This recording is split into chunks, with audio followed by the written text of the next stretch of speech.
Hi everybody and welcome back to the Going For It Sim Studio. Today we're going to close out the series on making golf instruction less intimidating so that you can become the golfer that you want to be. So far we've talked about how to find the right coach for you. We've also talked about how to prepare and what to expect in your first lesson. And today we're simply going to go over a few common do's and don'ts to prepare you for the entirety of your instruction journey. Let's get into it.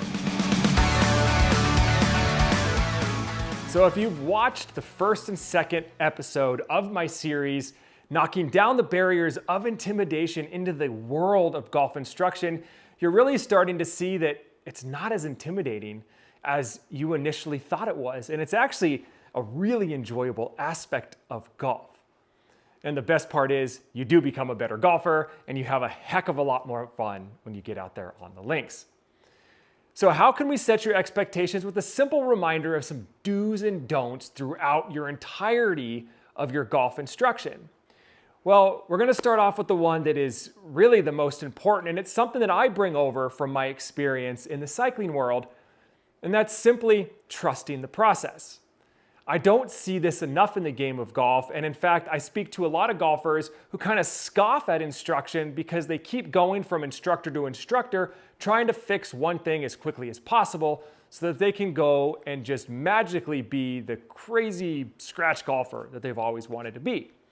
What trusting the process is, it's simply working with your coach for an extended instruction period, allowing them to coach you from where you are now through where you want to be. Because then what's happening is they can make changes in a timely manner as you, the athlete, can consume that, practice it, and put it into effect. That also really bolsters the relationship you have with that coach so that you can have a nice, calm, and collective conversation. Now, where that leads us to is the first don't, and that is do not expect overnight results. You're not going to fix your slice with one lesson. You're not going to become a short game wizard with one lesson. If those are the expectations you have, you're kind of setting yourself up to fail a little too quickly. So remember, trust the process. I want you to be open to change, okay? If you've done instruction before or you've watched a bunch of YouTube and you have all these ideas in your head, whoever you're working with, you want to be open to their process. You want to understand what they're doing, where they're going, and what the coach is trying to teach you. So if it's something different than you've heard, don't spend the time arguing because you think you know better. You're putting your money and your trust into this instructor that they know better than you do so that you can learn. If you go into it with an open mind and you understand that change is going to happen, it's going to set you off to be able to go back to our first do, and that's simply trusting the process. I also do not want you to overthink stuff. Again, stop overthinking. That's a lot of issues with a lot of golfers is if you already second guess changes for whatever reason, you're going to overthink a change or that change isn't going to work right away, and so you're going to stop working on that change. Whatever the coach has you working on, trust that process, don't overthink the change, and simply just go with the flow. The other thing that I want you to do is ask questions. If the coach is walking you through a specific position and you do it once, don't just think, I've got it. I know I can go home and practice this. Make sure you're asking questions. Is this how I do it? Why are you doing that? If you do question something that they have, some sort of instruction they're giving, they're going to welcome you asking why. Well, why is that change? I've always kind of thought it was like this. Now, that's not overthinking a change. That is simply asking a question so that your mind can open up and you can accept that change. It's like being in a classroom. There are definitely questions out there, and you don't want to ask the question, but that same question is probably being thought about by multiple people in that classroom.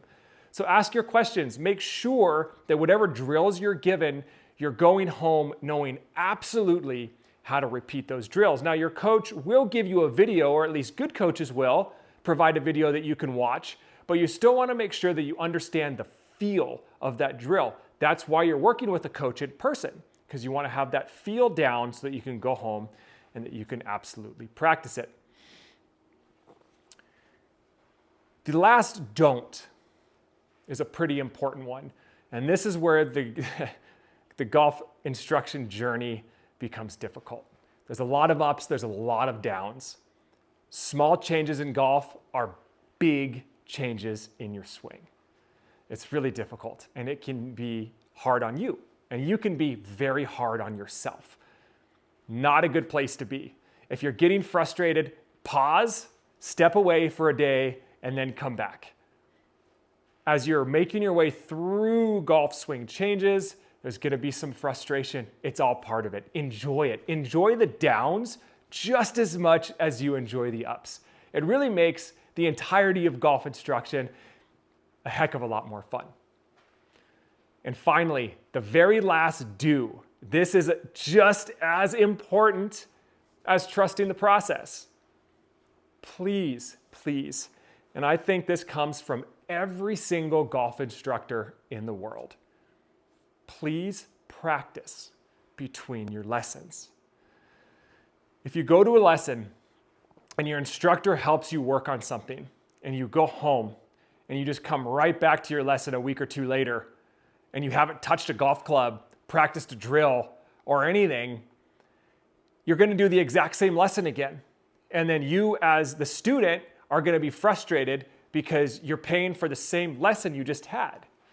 But that's not on purpose. The fact is, you're working on something to trust the process, to get through the process. You can't work on step 3 before you complete step 2.